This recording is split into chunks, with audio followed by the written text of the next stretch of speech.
fuck out of bed, bitch. Go.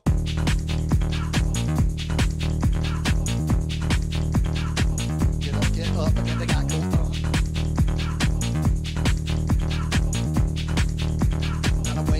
Time to wake up, bitch. Get up. Get up. Get up.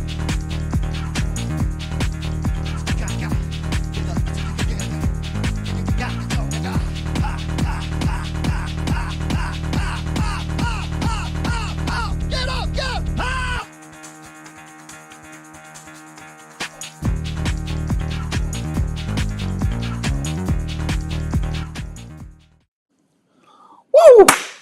What's up, everybody? We are live. Any questions, put them in. We got multiple streams going. Community, Instagram, YouTube. Let's crush it. Let's get these questions rolling. Want to help you out with anything you're doing right now pertaining to dog training. Dogs in your lifestyle, living with them, living without them. It's terrible living without them. So, how can we live with them in harmony?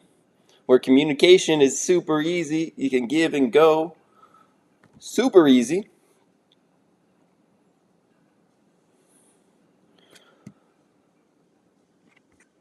I'm Zachary Caton, owner and head trainer at Revolutionary Dog Training. I help thousands of dogs. In my brief time of dog training, we are out here helping. Drop your questions. Let's get it going. We are multi-stream broadcasting, which is amazing. I'm just checking out everything, making sure it's all looking good, making sure I can pull up YouTube as well. Make sure, well, it's not YouTube. Got to double check all the platforms. We are live. Want to make sure.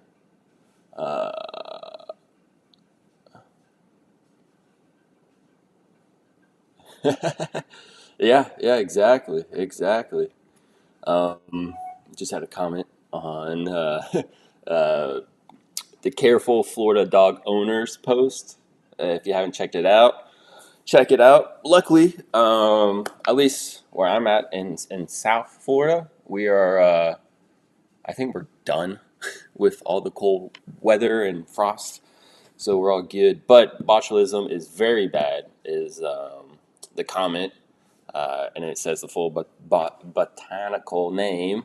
It is the most toxic, deadliest substance on Earth. Why is it in iguanas?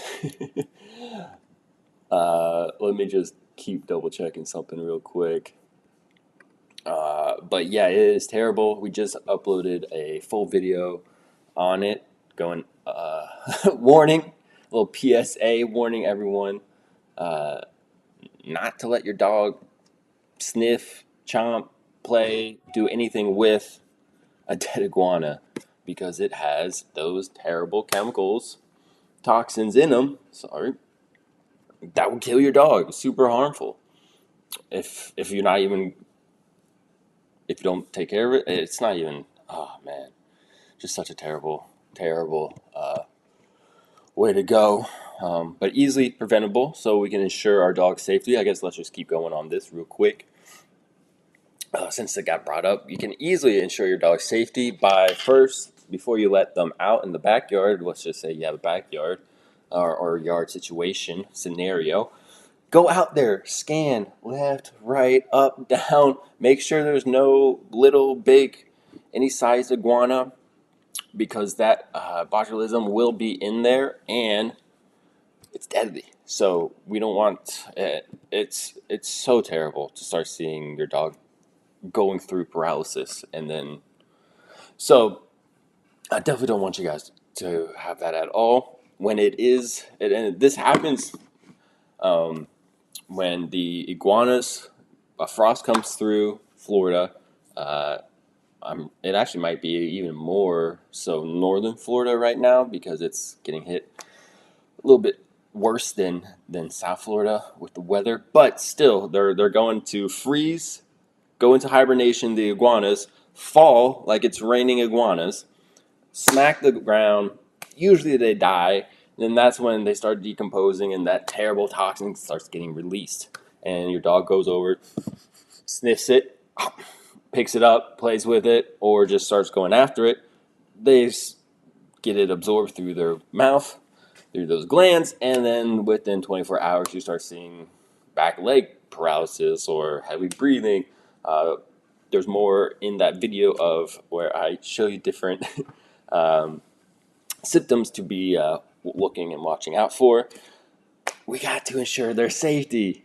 It is on us always to ensure their safety. We have to. They don't know, right? They just think it's a meat popsicle stick that they can chomp on and chew, and it tastes like chicken. Lovely, delicious. No, no, no, no, no. It's actually extremely bad. Let me check hygiene. Yep, perfect. It's actually extremely, extremely dangerous.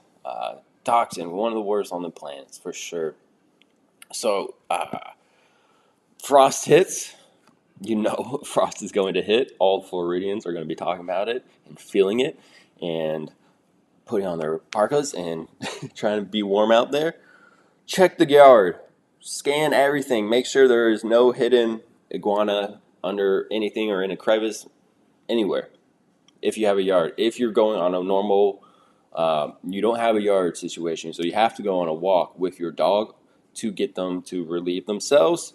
We want to make sure along that walk, the area that they go, we are scanning before they get there and ensuring with the end of the length of the leash, honestly, that they're not going over to it. And we can easily communicate with them verbally as well. Simple recall, simple heel position, or just, hey, no, don't actually eat this. You can communicate in many different ways, or bad. If it's a dead iguana, for sure. Tell them bad. Never go after, towards, or around a dead iguana. And you'll start seeing a dog actually give, this is the iguana. Normally a dog would just go right up to it, jump on it. You start actually talking, communicating, trying to create learning events. You'll see a dog give it some distance, some space. You'll see a bubble start getting created. They're like, oh, okay, I understand. This is something dangerous and deadly, and my human, my protector, has cued me into it multiple times and helped show me, okay, this thing is nothing to be messed with. Along our walks, you can obviously, I'm walking on a flexi retractable leash. I don't have one anywhere, but it's pretty much, I think I do.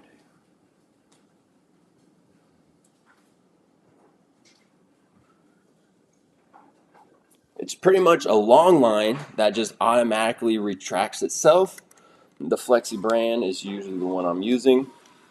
So you'll see we have 8 meters, 26 feet worth of leash, of freedom, of area the dog can sniff, walk, and explore. We can also tighten this up. See, it's super loose and goes all the way to 26. We can press that button at any moment to actually ensure our dog's safety. They hit the end of the line, they're able to come back, get that check-in. We can ensure their safety just so easily just with that end of the leash line check-in. Obviously, we can up the criteria utilizing obedience and other forms, but we have to ensure their safety. Do not let them go after iguanas. Dead iguanas. Definitely do not. If they are alive iguanas, it's a little bit of a different situation. We want to, one, be able to give and go with our dogs still, as well as be able to have them on cue, be able to release and chase, as well as be able to recall in the middle of chasing something, so we still have that ensure safety and level of control, etc. We don't want them. We don't want them dying at the end of the day. Let me get some water. 1 second.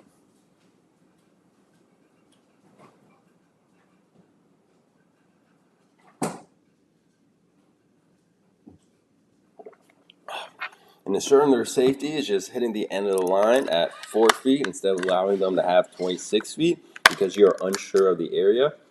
Do it. Ensure their safety. You're the ones who are directing and coaching them through all of this. We have to be on top of it. We have to be focused. We have to be conscious, aware, right? If we're on our phone, texting away, or even calling and we're talking to someone, we could be focus-wise out there, elsewhere, or in there, not watching and providing that safety net for our own dog. That this can have a lot of detriment, and I've seen it take over so many people's lives in such a negative way, in dog training and outside of dog training as well. Ruins your neck. We got to be present with our dogs. There's such a cool drill I want to do with you guys, but I might save it just for its own stream. It's a super cool drill, one that you can do here individually that can then expand to when you are with your dog, and then you start working on that little extra level of connection and awareness. It's super awesome, but super aware. You'll hear, and I say it as well, a lot of dog trainers, when they are walking their dogs, we are connected through that leash.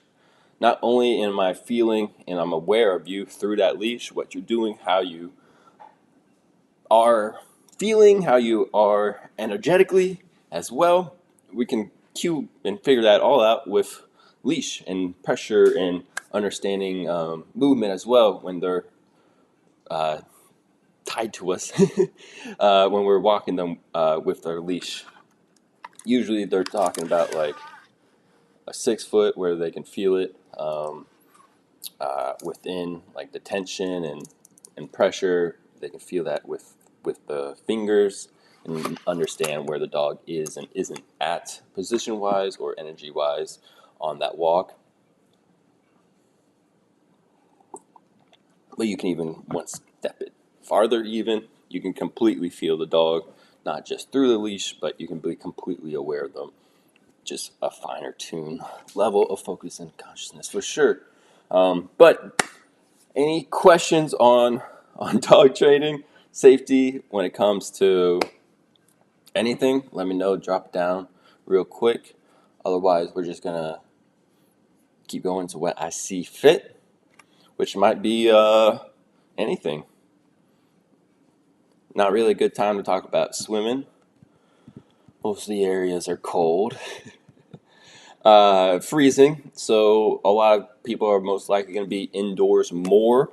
We are getting hopefully to that, or warming back up, but with all that coldness, great opportunity to work on scent detection. So amazing. Dog's nose, these things are freaking so strong. Billion times stronger, not a billion, 300 million times stronger than our nose. They can really pick up just the finest of scents and particles. So being able to create a scent game that is very fun and rewarding. You can utilize toys, play, or just food as a reward, whatever.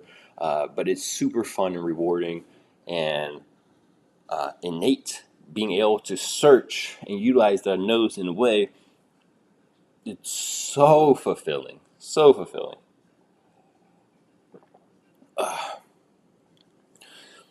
And the criteria you can have on that is like super simple, super easy, a little bit harder, super difficult. But you have to understand a few things about scent as well. It is somewhat heavy, like a smoke. So the scent would be, you could picture it flowing through the air, kind of like a smoke would. So you do have to be smart on where you're placing it. Window, vent, fan. There could be things, water bowls. There could be, or height as well. There could be things that make it extremely hard or almost impossible for the dog. it could be right here, and then the fan is blowing the scent to be piling up over here. So instead of the dog searching here, they're at this mystery spot, right? But scent detection is so much fun. Definitely suggest everyone getting into it. You don't have to utilize like the trial training sense of birch and clover and et cetera, et cetera. You can use just your dog's favorite toy. If your dog loves that bacon heart squeaky ball, go hide it. Go to your living room, put it in the middle of the ground, and like prop a just prop a pillow on it as your first example, first trial. And you tell your dog, hey, you ready? Yes, go find it. Or go search. You start adding it on cue, start creating the game so they start having an understanding, oh, what is this search game like? This is different from how we normally play tug or fetch. You might even utilize them being on cue for or on scent for a while to then be rewarded with that play for sure. Oh, we have. We're doing live Q&A.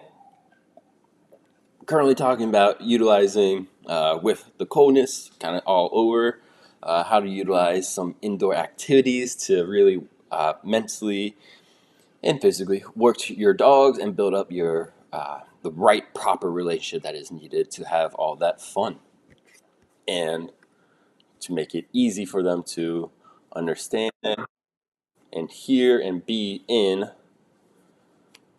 this world. Perfect, perfect. Just checking out some things. Awesome. That's going well. Scent detection is super fun. I think I even have on my Instagram, the favorite section, a full start to finish almost when I started it, with my blue heeler that I have. She was super, super fun and loves it. I'll have to get back into that again. Um,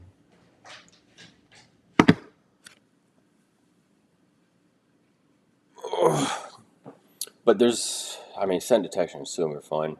Um, from there to then like under the cushions of the couch to blankets, there's a lot of different ways you can hide the scent and up that criteria, making it a little bit more challenging. But we want to not make it so challenging that they completely just quit and they're like, screw this game, we're out of here. We want to actually have it be challenging to where they're pushed a little bit farther through it and into like, oh yeah, this is super fun. We want to keep doing it. So being able to give them those level of success pretty rapidly is very important as well. The more confident they feel with like understanding and knowing the game, the better and easier they're going to be staying in it and having fun with it as well. We never want training to be a drag. No. So yeah, you can do find it with, for me, in my system, find it would be toys and such similar to that around the area, around the house. You can do one room and then expand it to more rooms or the whole house. And you have the dog at the start of your front door, and then you say, hey, go find the toy, and it could be anywhere in the house. Usually you bring them to the start of the room, and then you tell them, and then expand from there. It kind of depends on the end picture you want to work on, but it's super, super fun and awesome, and quick. Some dogs would be super quick. Got her, my blue heeler, up to car searches pretty quickly, where she's walking around a car. It's like, oh, there's no scent here. Oh, wait a minute. And then even if it's inside on the door or whatever, she was really crushing it. So it's awesome to see, and super fulfilling and rewarding because it's one of those play aspects, being able to search and actually utilize that nose to build up their hunt drive. It's super important, and especially if you have a herding dog or breed or a working breed, it's super powerful. But any dog, they got the nose, right? So they can definitely love it. Just depending on the breed, you might have to do a little bit of a specific reward or reinforcer for it. From there, you could obviously have just the scent, finding the scent itself. So you do get to work on, like, here's a specific scent. It could be birch, it could be your phone, it could be keys, um, and then have them. Let's just stick with the scent. Work on just imprinting, marking on the scent only, and then you can start having fun with that. Kind of similar to the Find It game. Start adding in different areas, locations. Really want to make sure that they're just successful and keep crushing it though. And it's just like play. We don't want to make it. We don't want to be too hard, too strong, and too discouraging. Of too strong of a player. We want to be able to really meet them at their intensity, and then just have them just give it a little more oomph, then they'll win it and take over. Awesome. We're doing well. Scent detection. Other stuff you can do when it's inside time. I love to work on. I'm just looking around my house. In the kitchen, I love working on service dog activities, closing or an opening, cabinets, doors, fridges, the dishwasher. You can add tug specific. Oh, where did I have that? Somewhere. But they have specific tug toys or service dog tugs that you can, like a slip knot, put on a doorknob, and then they can tug it, or on a fridge, and then they can tug and open it. That's a super fun. And it's a lot of give and go as well, because you don't want them like shredding open your fridge door, and then all the mustard and contents of the door goes everywhere, right? So you want to be able to be like, good, good, oh, lightly, good, gentle, gentle, good, good, good. And then bam, yes. And then they stop, they get released, they understand they completed the job, and they get rewarded and have fun with it. Or reinforce it. Usually playing to have fun. There's other tasks you can do as well to train them and have fun. Obviously, there's all the silly trick training you can do. Definitely is some mental work and some relationship work as well. But shaping is some fun stuff too. Teaching your dog how to take out a trash or put away the toys or put something into the trash can. Super fun, super interesting. And not only works you and your dog's relationship, but there's a lot of trial and erroring between the two of you that builds up the strength of you guys' relationship, and that's so important too. Indoor agility, that's another good one. If you have it set up, not everyone has that set up for sure. Um, there's other manners for sure you can teach and work on. Longer durations for sure. Since you are just in home and more attentive on them, hey, place right here, hold it for 2 hours as I do all my kitchen work or cleaning of the household or whatever. So there's plenty of ways to mentally and physically work home, which is really awesome.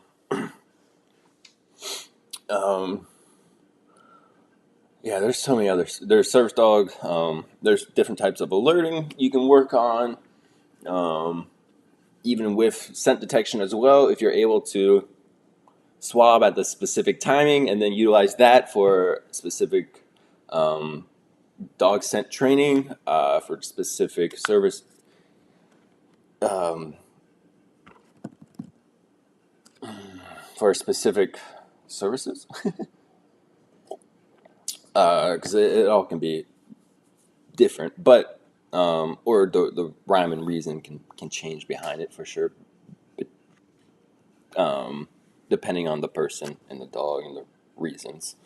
But that's another one, and it's like, oh well, I've already done scent work, so you kind of understand this and get the grasp of it. Now let me, when I'm right before a panic attack, I can swab, give this scent work now to you, and then right before I have a panic attack, we've worked on it, and then you come over and you boop me, or you continually boop me, and you're like, hey, you need to lay down or progress to the next stage that you worked on. So it's super cool and awesome to work on some service dog stuff.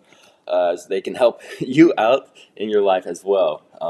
But we got to really make sure that, because usually don't do our end of the relationship, which is really fulfilling them daily, weekly.